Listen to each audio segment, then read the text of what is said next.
नमस्कार दोस्तों। तो कैसे हैं आप सभी। आप लोग का स्वागत है आज के हमारे इस नए एपिसोड में।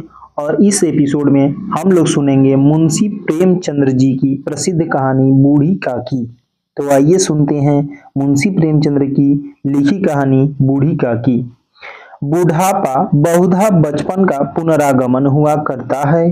बूढ़ी काकी में जिह्वा स्वाद के सिवा और कोई चेष्टा शेष न थी और न अपने कष्टों की ओर आकर्षित करने का रोने के अतिरिक्त कोई दूसरा सहारा ही। समस्त इंद्रियां, नेत्र, हाथ और पैर जवाब दे चुके थे। पृथ्वी पर पड़ी रहती और घर वाले कोई बात उनकी इच्छा के प्रतिकूल करते, भोजन का समय टल जाता या उसका परिणाम पूर्ण न होता अथवा बाजार से कोई वस्तु आती और न मिलती तो ये रोने लगती थी। उनका रोना सिसकना साधारण रोना न था। वे गला फाड़ फाड़ कर रोती थी। उनके पतिदेव को स्वर्ग सिधारे कालांतर हो चुका था। बेटे तरुण हो होकर चल बसे थे। अब एक भतीजे के अलावा और कोई न था। उसी भतीजे के नाम उन्होंने अपनी सारी संपत्ति लिख दी। भतीजे ने सारी संपत्ति लिखाते समय खूब लंबे चौड़े वादे किए, किंतु वे सब वादे केवल कुली डिपो के दलालों के दिखाए हुए सब्जबाग थे। यद्यपि उस संपत्ति की वार्षिक आय 150-200 रुपए से कम न थी, तथापि बूढ़ी काकी को पेट भर भोजन भी कठिनाई से मिलता था। इसमें उनके भतीजे पंडित बुद्धिराम का अपराध था अथवा उनकी अर्धांगिनी श्रीमती रूपा का। इसका निर्णय करना सहज नहीं था। बुद्धिराम स्वभाव के सज्जन थे, किंतु उसी समय जब तक कि उनके कोष पर आंच न आए। रूपा स्वभाव से तीव्र थी, सही पर ईश्वर से डरती थी। अतएव बूढ़ी काकी को उसकी तीव्रता उतनी न खलती थी जितनी बुद्धिराम की भल मनसाहत। बुद्धिराम को कभी कभी अपने अत्याचार का खेद होता था। विचारते कि इसी संपत्ति के कारण मैं इस समय भला मानुष बना बैठा हूँ। यदि भौतिक आश्वासन और सुख सहानुभूति से स्थिति में सुधार हो सकता हो, उन्हें कदाचित कोई संपत्ति न होती। परंतु विशेष व्यय का भय उनकी सुचेष्टा को दबाए रखता था। यहाँ तक कि यदि द्वार पर कोई भला आदमी बैठा होता और बूढ़ी काकी उस समय अपना राग अलापने लगती, तो वह आग हो जाते और घर में आकर उन्हें जोर से डांटते। लड़कों को बुढ़ों से स्वाभाविक विद्वेष होता ही है, और फिर जब माता पिता का यह रंग देखते तो वे बूढ़ी काकी को और सताया करते। कोई चुटकी का काट कर भागता, कोई इन पर पानी की कुल्ली कर देता। काकी चीख मार कर रोती, परंतु यह बात प्रसिद्ध थी कि वह केवल खाने के लिए रोती है। अतएव उनके संताप और आंतरनाद पर कोई ध्यान नहीं देता था। हाँ, काकी क्रोधातुर होकर बच्चों को गालियां देने लगती तो रूपा घटना स्थल पर आ पहुंचती।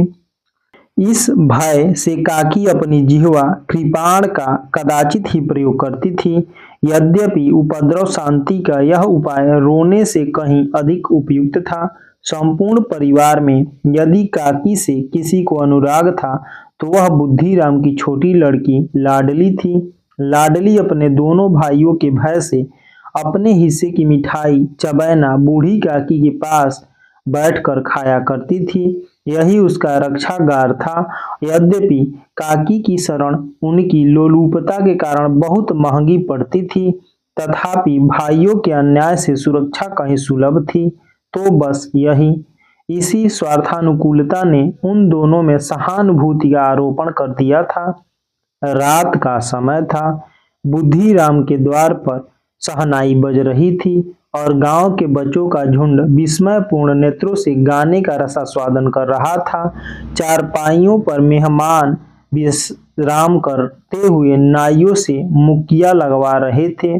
समीप खड़ा भाट बिरुदावली सुना रहा था और कुछ भाग्य मेहमानों की वाह वाह पर ऐसा खुश हो रहा था मानो इस वाह वाह का यथार्थ में वही अधिकारी है। दो एक अंग्रेजी पढ़े हुए नव युवक इन व्यवहारों से उदासीन थे। वे इस गंवार मंडली में बोलना अथवा सम्मिलित होना अपनी प्रतिष्ठा के प्रतिकूल समझते थे। आज बुद्धिराम के बड़े लड़के मुखराम का तिलक आया है, यह उसी का उत्सव है। घर के भीतर स्त्रियां गा रही थीं और रूपा मेहमानों के लिए भोजन में व्यस्त थी। भट्टियों पर कड़ाह चढ़ रहे थे, एक में पूड़ियाँ कचौड़ियाँ निकल रही थीं, दूसरे में अन्य पकवान बनते थे।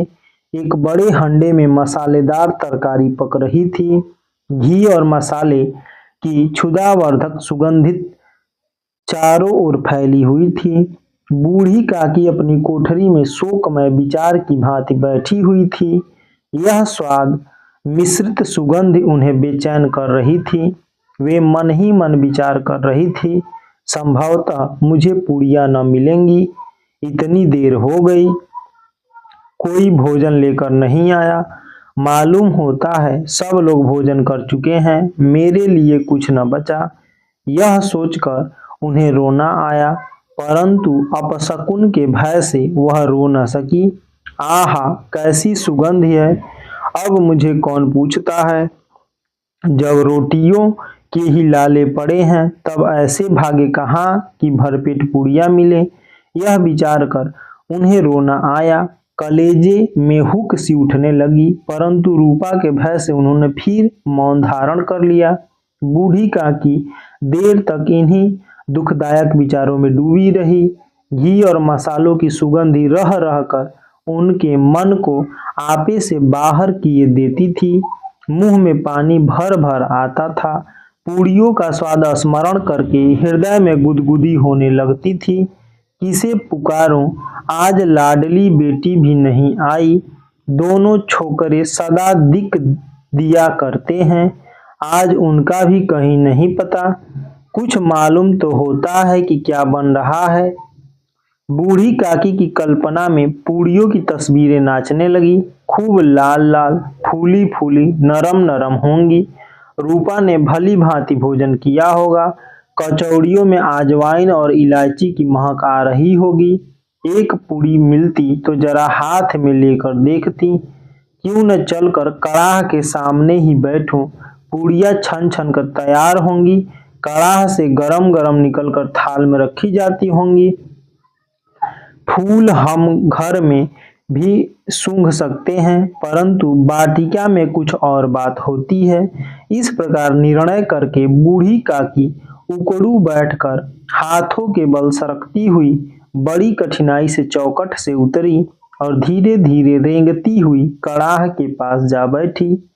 यहाँ आने पर उन्हें उतना ही धैर्य हुआ जितना भूखे कुत्ते को खाने वाले के सम्मुख बैठने में होता है।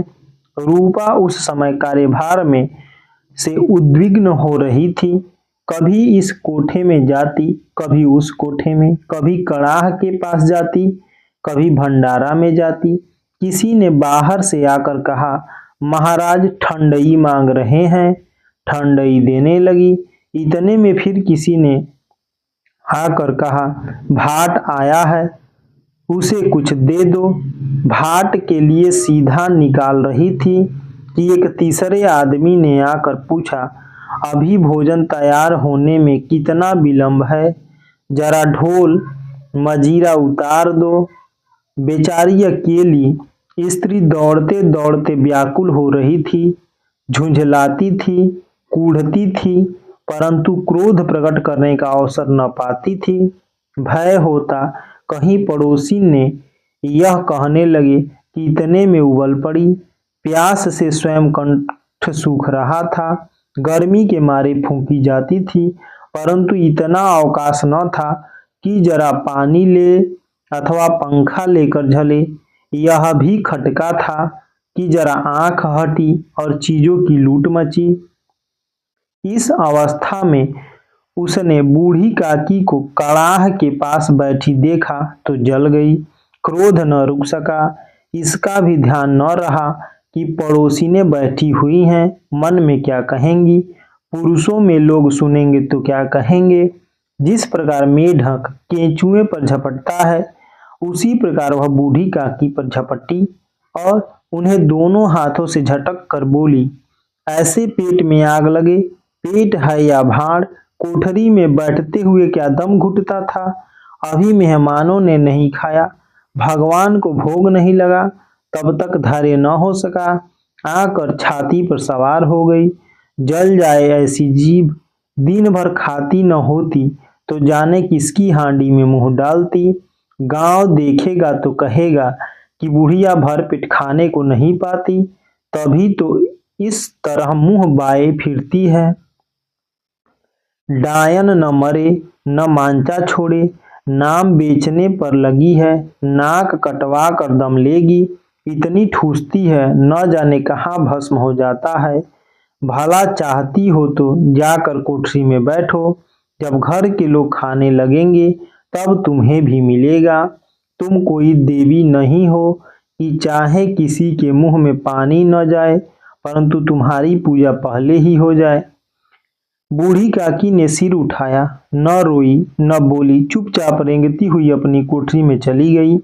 आवाज ऐसी कठोर थी कि हृदय और मस्तिष्क की संपूर्ण शक्तियां, संपूर्ण विचार और संपूर्ण भार उसी ओर आकर्षित हो गए थे।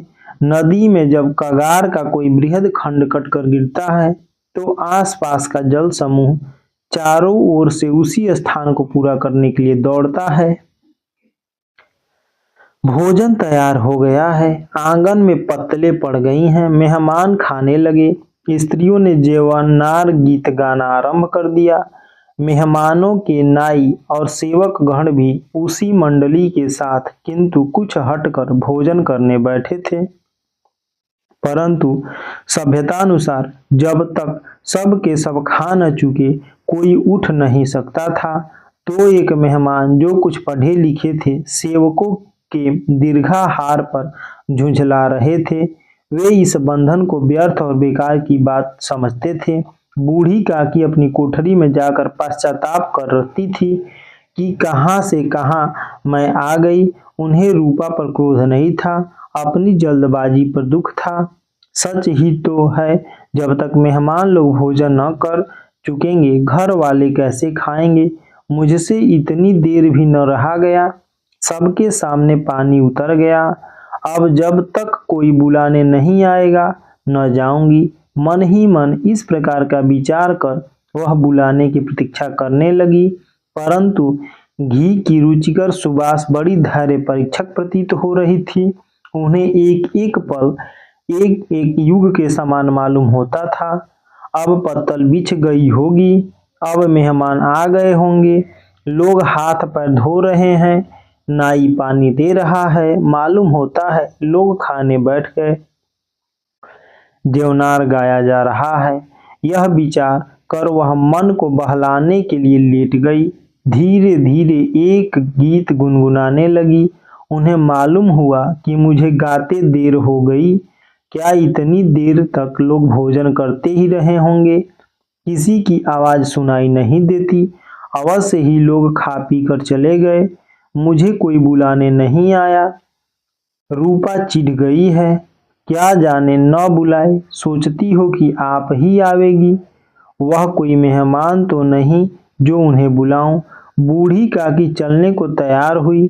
यह विश्वास कि 1 मिनट में पूड़ियाँ और मसालेदार तरकारियां सामने आएंगी उनकी स्वादेंद्रियों को गुदगुदाने लगा।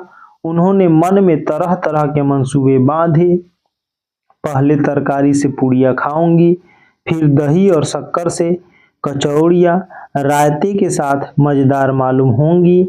चाहे कोई बुरा माने चाहे भला, मैं तो मांग मांग कर खाऊंगी।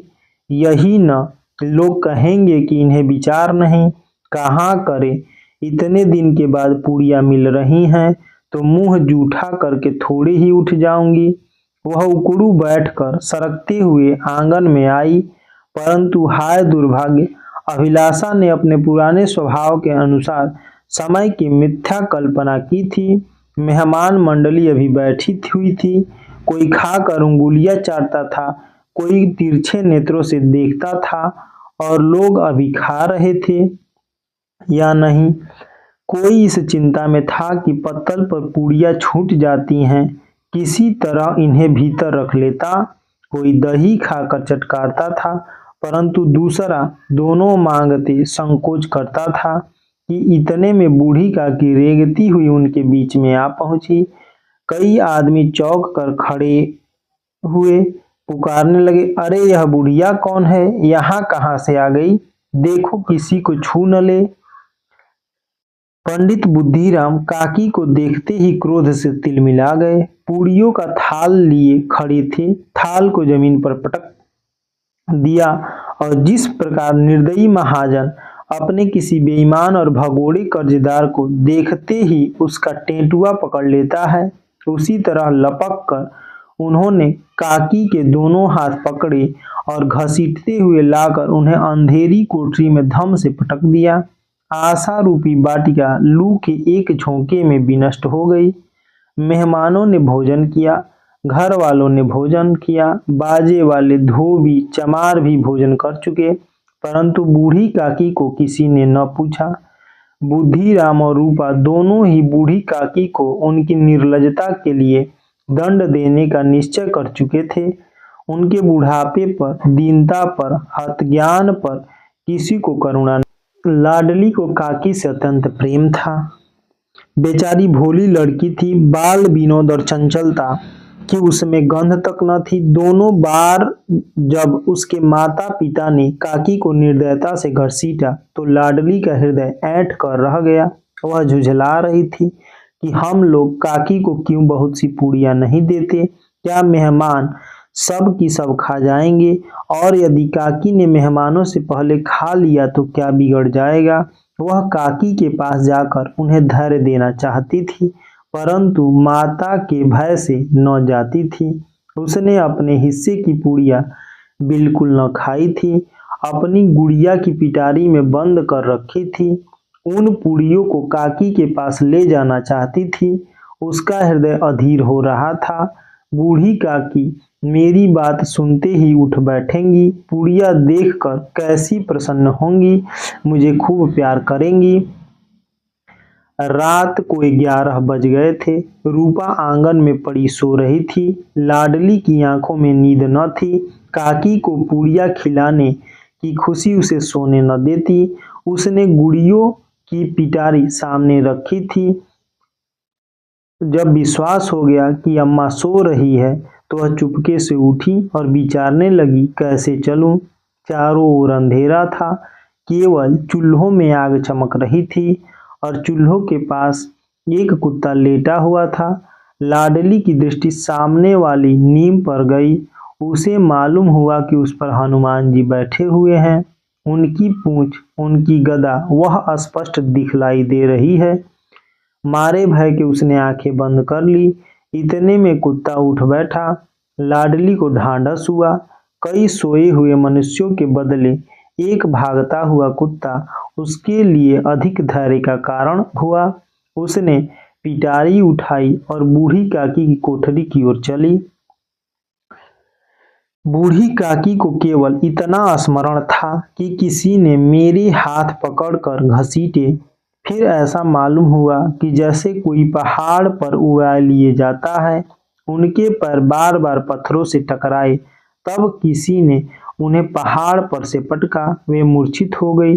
जब वे सचेत हुई तो किसी भी की जरा भी आहट न मिलती थी।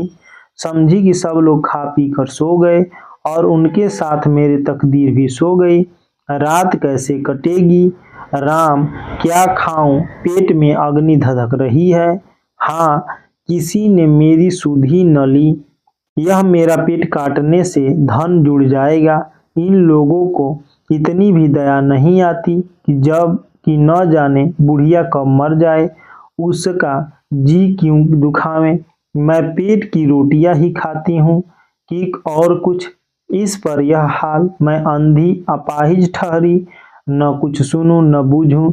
यदि आंगन में चली गई तो क्या बुद्धिराम से इतना कहते न बनता था कि काकी अभी लोग खाना खा रहे हैं, फिर आना। मुझे घसीटा, पटका, उन्हें पूड़ियों के लिए रूपा ने सबके सामने गालियां दी।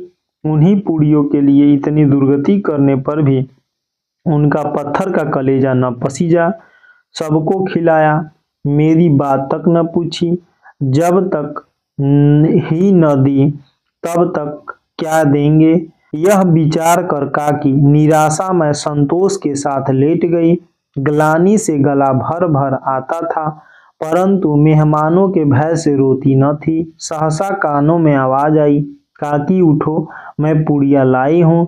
काकी ने लाडली की बोली पहचानी, चटपट उठ बैठी, दोनों हाथों से लाडली को टटोला और उसे गोद में बिठा लिया। लाडली ने पुड़िया निकाल कर दी। काकी ने पूछा, क्या तुम्हारी अम्मा ने दी है? लाडली ने कहा, नहीं, यह मेरे हिस्से की है। काकी पूड़ियों पर टूट पड़ी। 5 मिनट में पिटारी खाली हो गई।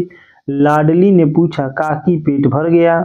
जैसे थोड़ी सी वर्षा ठंडक के स्थान पर और भी गर्मी पैदा कर देती है, उस भांति उन थोड़ी पूड़ियों ने काकी की क्षुधा और इच्छा को उत्तेजित कर दिया था। बोली, नहीं बेटी, जाकर अम्मा से और मांग लाओ।